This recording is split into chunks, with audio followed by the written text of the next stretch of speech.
Hello बच्चों, कैसे हो आप सब। हम पारी का रिवीजन कर रहे थे, तो हमने पेज नंबर 14 तक रिवीजन कर लिया है। 14 तक हम उसको पढ़ चुके हैं। आज हम पढ़ते हैं पेज नंबर 15। ठीक है, पेज नंबर 15 पढ़ते हैं। तो पेज नंबर 15 में सबसे पहला पॉइंट हमारा क्या है, शुरू करें। नंबर 1 पॉइंट हम पढ़ते हैं अंजन सलाका। क्या अंजन सलाका, अंजन सलाका के बारे में पूछेंगे तो क्या है, तो अंजन सलाके के बारे में होता है मालती पुष्प सदृश होती है। कलाई प्रमाण के अनुसार इसकी जो होती है मोटाई होती है और लंबाई में 8 अंगुल होती है। फिर इसके 3 फीचर्स बताए गए। अगर हमें अगर रोपण करना है तो लोह सलाका का प्रयोग करना है, अगर लेखन करना है तो ताम्र सलाखा का प्रयोग करना है, और प्रसाधन करना है तो स्वर्ण सलाखा का प्रयोग करना है। ठीक है, point number 1 complete. Point number 2 पढ़ते हैं। पॉइंट नंबर 2 हमारा काल से रिलेटेड है कि श्रेष्ठ काल क्या है, किस चीज के लिए। सबसे पहले होता है तर्पण हेतु। तर्पण हेतु श्रेष्ठ काल वाला है पूर्वना या अपराह्न। दूसरा होता है सेक व आश्चेतन हेतु। सेक व आश्चेतन हेतु श्रेष्ठ काल क्या है, तो यहाँ पे पूर्वना भी होता है, सायकाल भी होता है, यानी कि सायना भी और मध्याह्न भी होता है। ठीक है, फिर होता है शिरोवस्ती। शिरोवस्ती हेतु श्रेष्ठ काल क्या है, तो होता है सायकाल।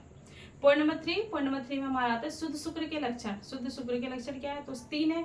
स्फटिकाभ, मधुगंधी, तेलवाड़ी। जो स्फटिकाभ है आचार्य चरक भी मानते हैं, आचार्य सुश्रुत और आचार्य वाग्भट।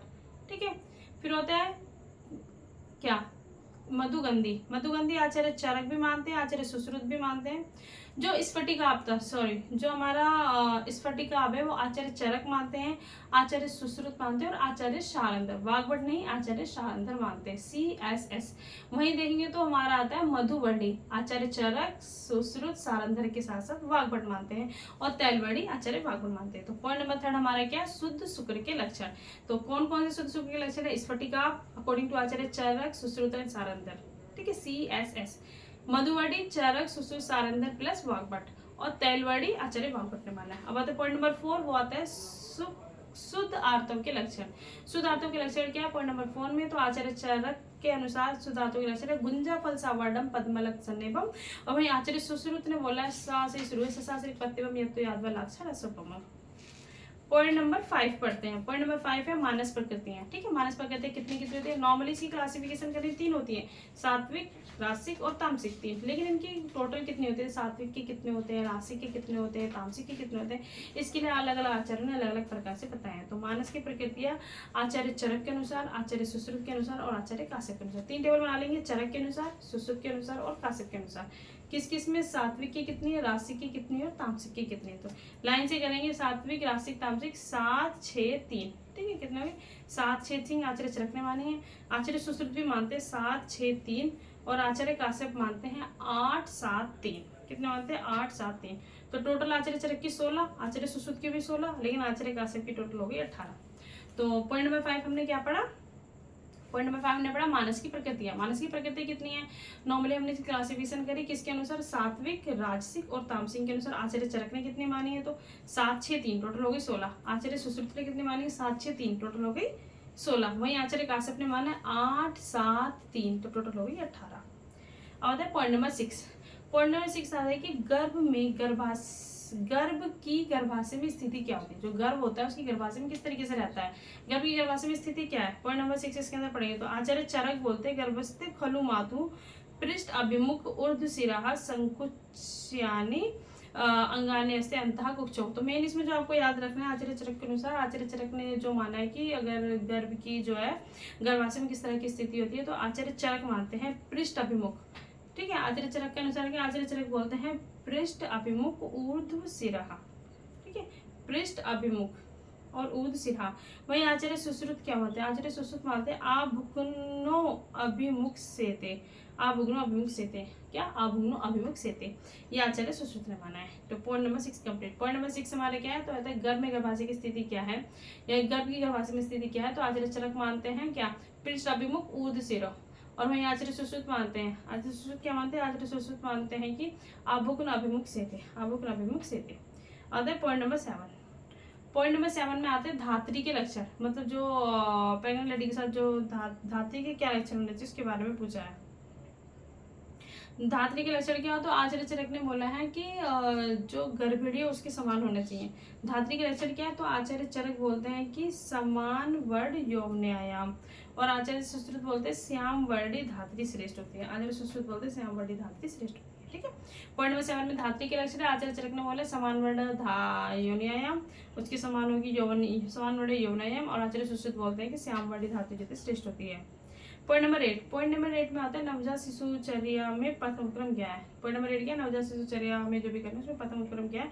तो आचार्य चरक बोलते हैं प्राण प्रत्यागमन, आचार्य सुश्रुत बोलते हैं उल्वा परिमार्जन। ठीक है, ये सभी को पता है। आचार्य चरक मानते हैं क्या, आचार्य चरक प्राण प्रत्यागमन, आचार्य सुश्रुत और आचार्य वाग्भट मानते हैं उल्वा परिमार्जन। ठीक है, उल्वा परिमार्जन। फिर आते हैं पॉइंट नंबर 9। पॉइंट नंबर 9 में सबसे हमारा आता है आहार क्या है।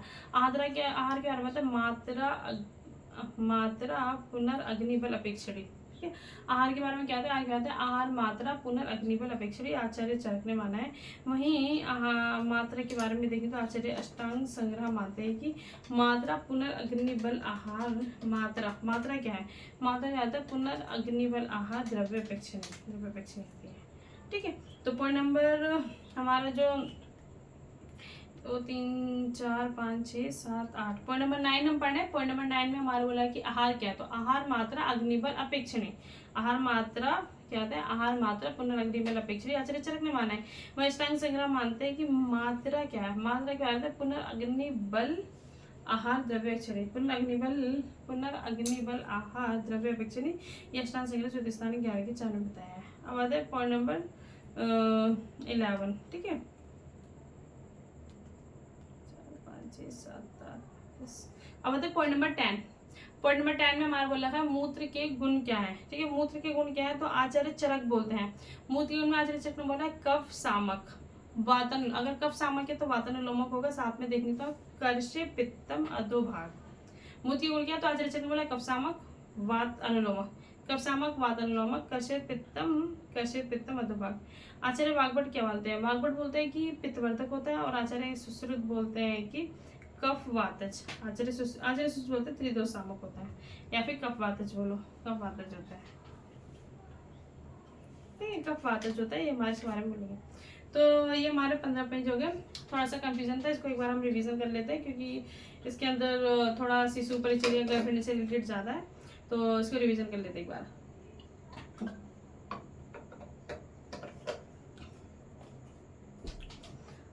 पेज नंबर 15 में सबसे पहला पॉइंट हमने पढ़ा था अंजन से रिलेटेड। अंजन से लेकर क्या होता है, तो हमने पढ़ा था मालती पुष्प दृश्य होते हैं, कलाई परमाणु में मोटी होती है, 8 अंगुल लंबी होती है।